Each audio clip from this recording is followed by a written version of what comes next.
केले की खेती। केरल राज्य के कोलम नगर में हरीश नाम का एक आदमी रहता था। उसने देखा कि उसके घर के आसपास कोई भी केले की खेती नहीं करता था, लेकिन केरल में केले की डिमांड बहुत थी।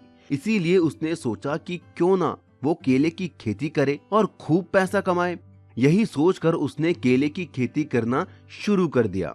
देखना लक्ष्मी, थोड़े ही दिनों में हमारे इन केलों के पेड़ में ढेरों केले लगेंगे और हम बहुत अमीर हो जाएंगे। फिर उन पैसों से हम और जमीन खरीदेंगे और केले उगाएंगे। केले बेचते बेचते हम एक दिन बहुत अमीर बन जाएंगे। हरीश की बात सुनकर उसकी बीवी भी बहुत खुश हुई। उसने मन ही मन गहने, कार और बड़ा घर लेने के सपने सजा लिए, लेकिन वो नहीं जानती थी उसके अमीर बनने का सपना जल्द ही टूटने वाला था। हरीश ने जमकर मेहनत की और केलों के पेड़ों पर ढेर सारे केले लगे। किराया बचाने के लिए उसने उन सभी केलों को खुद ही अपने सर पर रखकर शहर बेचने की ठानी। लेकिन जब वो शहर के बाजार में केले बेचने पहुंचा, उसकी टोकरी में 100 केलों की जगह बस 50 केले ही रह गए थे। ये कैसे हो सकता है? मैंने तो खुद केले गिन कर रखे थे, फिर शहर आते आते ये कम कैसे हो गए? हरीश को लगा शायद उसने गिनने में कोई गलती कर दी है।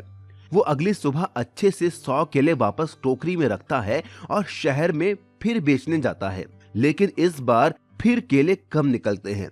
ये आखिर क्या हो रहा है मेरे साथ? मैं तो हर बार गिन कर केले लाता हूँ, फिर ये केले हर बार कम कैसे रह जाते हैं? वो दुखी होकर अपने घर के बाहर बैठ जाता है। उसे दुखी देख उसका दोस्त रमेश उसके पास आता है और उससे पूछता है, क्या हुआ हरीश भाई, इतने दुखी क्यों हो? भाई, मैंने कितनी मेहनत से अपने घर में केलों की खेती की, फिर सुबह सुबह उठकर जब मैं इन्हें बेचने के लिए शहर ले जाता हूँ तो मेरे केले कोई चुरा लेता है। अब ये कैसे पता लगाया जाए कि केले कौन चुराता है? अगर ऐसा ही चलता रहा तो मेरा पूरा परिवार तो भूखा मर जाएगा। अच्छा ऐसा, तुम बस जो मैं कहता हूँ करते जाओ, फिर देखो तुम्हारे केले चोर का कैसे पता लगाता हूँ। अपने दोस्त रमेश के कहने पर हरीश अपने हर केले पर हरे रंग का एक निशान लगा देता है और एक बार फिर वो टोकरी में केले लेके बेचने शहर जाता है और इस बार भी केले कम निकलते हैं। लेकिन इस बार वो सारे रास्ते कुछ खोजता हुआ जाता है और उसे सबूत मिल जाता है। वो अपने पड़ोसी आनंद से कहता है कि तुमने मेरे केले चुराए हैं, लेकिन आनंद साफ साफ मना कर देता है। क्या पूरे गांव में केवल तुम्हारे ही घर केले लगते हैं? मैं ये केले बाजार से खरीद कर लाया हूँ। ये केले बाजार के नहीं हो सकते, क्योंकि इनमें हरा निशान लगा है जो मैंने मेरे दोस्त के कहने पर अपने हर केले में लगाए थे।